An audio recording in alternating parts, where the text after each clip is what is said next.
गोपालगंज में social media पर एक वीडियो इन दिनों तेजी से वायरल हो रहा है। वायरल हो रहे इस वीडियो में लठमारों की फौज अलाव ताप रहे लोगों पर लाठी डंडे से पिटाई करते हुए नजर आ रहे हैं। दावा किया जा रहा है कि ये वीडियो कटैया थाना क्षेत्र के अमैया गांव का है और ये घटना 2 जनवरी की है। वीडियो में देखा जा सकता है कि 4 लोग बैठकर अलाव ताप रहे हैं। इतने में कई गुंडे हाथ में डंडे लेकर वहां पहुंचते हैं। बदमाश पहले एक व्यक्ति को पीटना शुरू कर देते हैं, उस पर लाठी डंडे से वार करने लगते हैं। शख्स नीचे गिर जाता है, तब भी बदमाश उसे पीटना नहीं छोड़ते हैं। इतना ही नहीं, पीड़ित के परिजन भी बीच बचाव करने की कोशिश करते हैं तो बदमाश उन्हें भी पीटने लगते हैं। इस घटना में करीब 6 लोग जख्मी हो गए हैं। घटना के बाद का वीडियो तेजी से सोशल मीडिया पर वायरल हो रहा है। हालांकि अभी तक किसी आरोपी की गिरफ्तारी नहीं हो सकी है। वहीं पीड़ित परिवार ने इस मामले में स्थानीय थाने में 10 लोगों को नामजद आरोपी बनाते हुए मामला दर्ज करवाया है। फिलहाल पुलिस मामला दर्ज करने के बाद छानबीन में जुट गई है।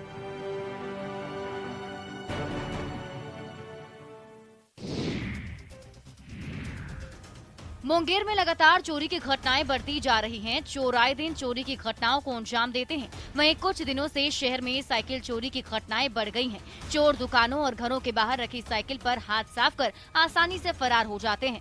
ताजा मामला कोतवाली थाना पूरब सराय के दिलावरपुर बक्सा गली का है, जहां भीड़ भरी बाजार में चोर साइकिल चुराकर चलते बनता है। ये पूरी घटना सीसीटीवी में कैद हो गई। वीडियो में साफ देखा जा सकता है कि रेड कलर की जैकेट पहने युवक दुकान के बाहर काफी देर तक खड़ा है। फोन पर बात भी करने लगता है। जब उसे यकीन हो जाता है कि कोई उसे देख नहीं रहा तो पीछे मुड़कर दुकान के सामने लगे साइकिल को लेकर चंपत हो जाता है। वहीं जब चोर श्यामपुर थाना क्षेत्र में साइकिल चुरा रहा था तब लोगों ने उसे जमकर पीटा और पुलिस के हवाले कर दिया। गिरफ्तार चोर की पहचान रोहित कुमार के रूप में की गई, जिसकी उम्र 22 साल बताई जा रही है। गिरफ्तार साइकिल चोर की निशानदेही पर पुलिस ने कुल 6 साइकिल को कमेला रोड कबाड़ी दुकान से बरामद किया है।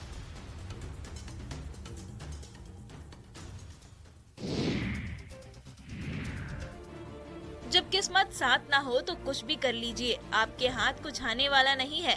मध्य प्रदेश के सिंगरौली से एक ऐसा ही सीसीटीवी फुटेज सामने आया है, जिसमें चोर आया तो था चोरी के इरादे से, लेकिन उसे खाली हाथ लौटना पड़ता है। काफी मशक्कत के बाद भी वो अपने इरादे में कामयाब नहीं हो पाता है। इस फुटेज में आप देख सकते हैं कि कैसे चोर बाइक पर हाथ साफ करने आया था। सीसीटीवी कैमरे में जहां पर चोर एक बाइक चुराने की नियत से बाइक के पास पहुंचा और उसका लॉक खोलने का प्रयास शुरू कर दिया। हर तरफ से उसने बाइक के लॉक को खोलने की कोशिश की, बार बार लॉक को तोड़ने की कोशिश भी करता है, लेकिन किस्मत ने साथ नहीं दिया और चोर को खाली हाथ लौटना पड़ा। दरअसल चोर ने बाइक का लॉक खोलने का कई बार प्रयास किया, लेकिन वो इसमें सफल नहीं हो पाया और फिर खाली हाथ वापस लौट गया। पूरा मामला सिंगरौली जिले के विंध्यनगर थाना क्षेत्र का है। हालांकि इस मामले में पुलिस के पास कोई शिकायत नहीं की गई है।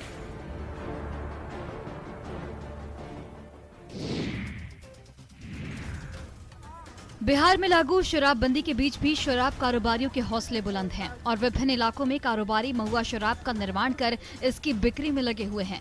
लेकिन पुलिस भी तस्करों पर अंकुश लगाने के लिए लगातार छापेमारी की जा रही है।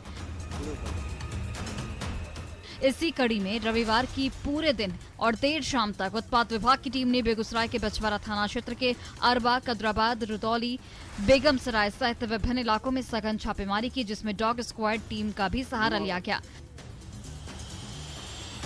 छापेमारी के दौरान उत्पाद विभाग की टीम ने सैकड़ों लीटर महुआ शराब और ताड़ी को नष्ट किया। साथ ही साथ 6 लोगों को हिरासत में लेकर पूछताछ की जा रही है। उत्पाद थाना अध्यक्ष ने बताया कि यह अभियान लगातार जारी रहेगा।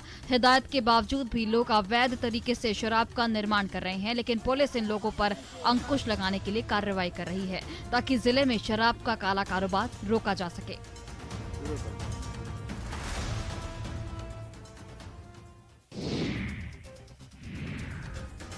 धनबाद में अवैध कोयला माइंस आउटसोर्सिंग कंपनियों से अवैध कोयला खनन का कार्य रुकने का नाम नहीं ले रहा है। अवैध कोयला खनन के कारण हजारों लोगों की जिंदगी दांव पर लगा दी गई है। बार बार हो रही भूधसान की घटना के बावजूद अवैध कोयला कारोबारी अपनी लालच में लोगों की जिंदगी के साथ खिलवाड़ कर रहे हैं। वहीं धनबाद में रविवार को फिर जमीन धंस गई। इस हादसे में हालांकि कोई हताहत नहीं हुआ, लेकिन इस हादसे ने कई लोगों को सड़क पर ला दिया। दरअसल जमीन धंसने की मुख्य वजह अवैध खनन है। अवैध खनन से ऐसे हादसे आए दिन होते रहते हैं। जमीन धंसने से कई घरों को नुकसान पहुंचा है, जिससे लोग इस भीषण ठंड में खुले आसमान के नीचे रहने को विवश हैं। पुलिस और ईसीएल प्रबंधन सब कुछ जानकर भी अनजान बनी हुई है और लोगों की जान से खिलवाड़ किया जा रहा है। 19 नवंबर 2022 को इसी क्षेत्र में करीब 200 फीट के दायरे में जमीन धंस गई थी, जिससे सैकड़ों लोग बेघर हो गए थे। लोगों ने बताया कि अवैध खनन के कारण भूधसान हुई है। पिछले कुछ दिनों से लगातार अवैध खनन जोरों पर जारी है।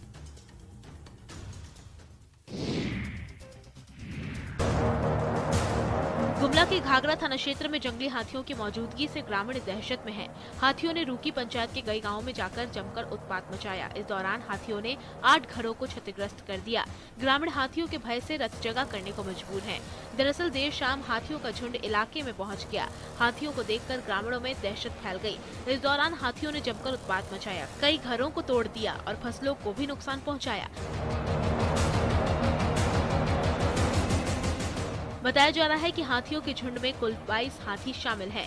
इस झुंड में कई हाथी के बच्चे भी हैं। झुंड में शामिल हाथी घरों में रखे धान को चट कर गए और साथ ही घरों को जमकर नुकसान पहुंचाया। गांव के लोग अब वन विभाग से मदद की गुहार लगा रहे हैं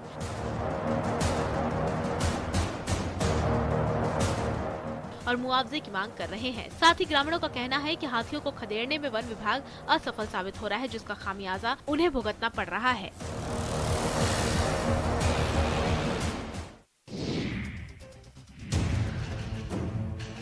रांची सहित पूरे प्रदेश में शीतलहर चल रही है। सोमवार को भी लोगों को ठंड ने ठिठुरने पर मजबूर कर दिया।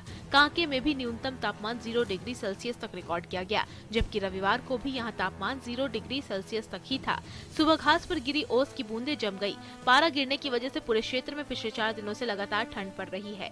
ठंड का आलम यह है कि बिरसा कृषि विश्वविद्यालय के मौसम विभाग में लगे सॉइल टेम्परेचर बताने वाले 3 थर्मामीटर में एक ब्रेक कर गया। रांची के कांके में पारा 0 डिग्री पर पहुंचने के बाद क्षेत्र के किसानों की परेशानी भी बढ़ गई है। पिछले 5 दिनों से लगातार पूरे इलाके में शीतलहरी चल रही है और पारा भी गिर रहा है।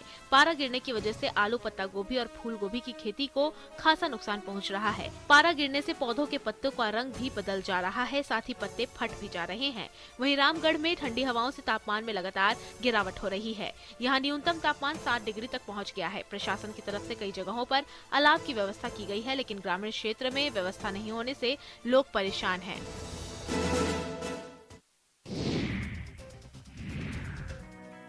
बिहार का एकमात्र बाघों का अभयारण्य वाल्मीकि टाइगर रिजर्व अपनी खूबसूरती से पर्यटकों को खूब लुभा रहा है, जिसको लेकर बड़ी संख्या में विदेशी पर्यटक भी पहुंच रहे हैं। पर्यटकों की बाघ देखने की हसरत यहां तक खींचे ले आ रही है। ऐसा ही एक फ्रांस से आया पर्यटक यहाँ की खूबसूरत वादियों पर फिदा हो गया और मौका मिला तो बार बार अपने आने की बात कर रहा है। पेरिस से आए जूलियन जल, जंगल और पहाड़ के अद्भुत दृश्य देखकर यहाँ की खूबसूरती पर फिदा हो गए। उन्होंने कहा कि जंगल सफारी के दौरान उन्हें हिरन, गौर और विभिन्न तरह के सुंदर पक्षियों का दीदार हुआ, जिसे देखकर उन्हें बहुत अच्छा लगा। हालांकि इस दौरान उन्हें टाइगर का दीदार नहीं हुआ। फ्रांसीसी पर्यटक ने बताया कि ये जगह काफी खूबसूरत है, लेकिन उसकी तबीयत खराब होने पर पास में एक भी अस्पताल का पता नहीं और न ही डॉक्टर है। ऐसे में उसे थोड़ी परेशानी का सामना करना पड़ा, लिहाजा उसने यहाँ एक अस्पताल का सुझाव दिया है।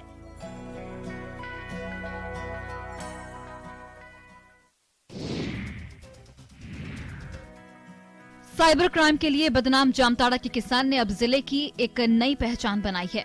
नाला प्रखंड के मथुरा गांव के मेहनतकश प्रगतिशील किसान निर्मल ने बड़े पैमाने पर सब्जियां और फूलों की खेती कर मिसाल कायम कर दी है।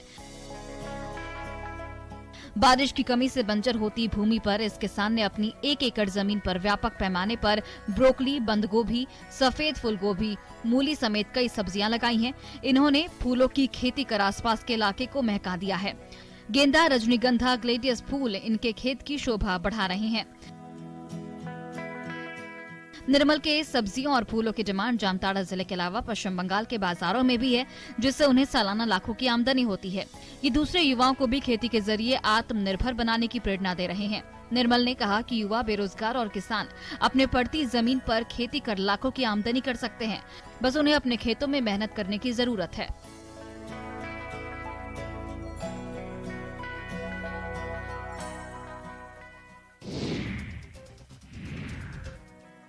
दुमका में सोहराय पर्व की धूम देखी गई। आदिवासी समुदाय के लोग पारंपरिक परिधानों में सोहराय पर्व मनाए और जमकर झूमे। सोहराय में मुख्य अतिथि के तौर पर डीआईजी सुदर्शन मंडल शामिल हुए और लोगों को सोहराय पर्व की शुभकामनाएं दी। कार्यक्रम के दौरान चर्चित संथाली गायिका कल्पना हासंदा ने सोहराय पर आधारित एक से बढ़कर एक संथाली गीतों की धमाकेदार प्रस्तुति दी और आदिवासी समुदाय के लोगों को झूमने पर मजबूर कर दिया। कार्यक्रम के दौरान कुंडहित प्रखंड के विभिन्न गांव के अलावा आसपास के प्रखंडों के साथ साथ पड़ोसी पश्चिम बंगाल से भी काफी संख्या में आदिवासी समुदाय के लोग शामिल हुए। नाचते गाते माहौल में देर शाम को कार्यक्रम शांतिपूर्ण ढंग से संपन्न हो गया।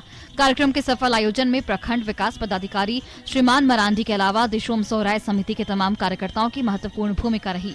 5 दिनों तक मनाए जाने वाला पर्व सोहराय में प्रकृति की पूजा की जाती है। इस पर्व में फसलों की कटाई के बाद पशु पूजा कर इष्ट देव को एक अंश देकर मनाया जाता है।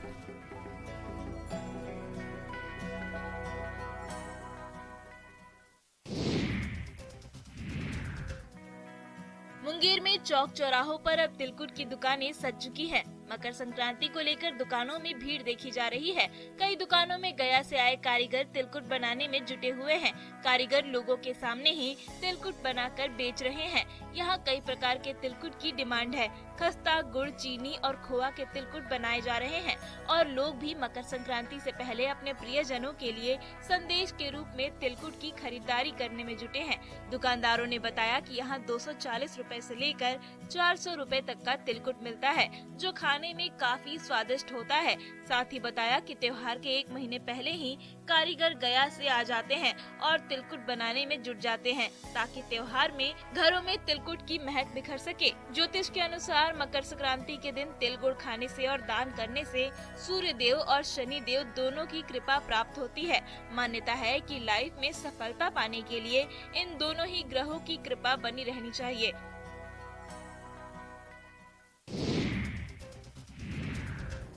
जहानाबाद सदर अस्पताल परिसर में करोड़ों की लागत से बना ऑक्सीजन प्लांट का संचालन नहीं किया जा रहा है।